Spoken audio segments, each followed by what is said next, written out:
let's begin our today's class with the rules of writing.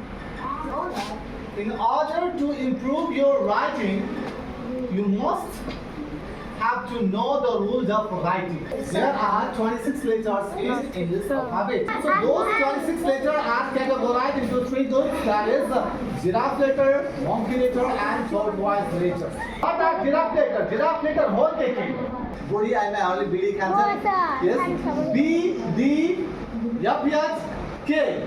L T. The monkey letter whole taking. Water monkey letter. G J. Do you know G J?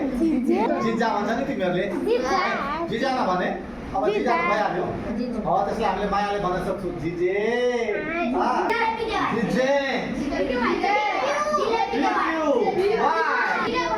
खाएको छ दिदीले अब तपाईँको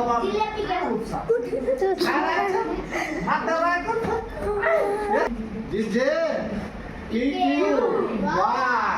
Yes, is the monkey letter.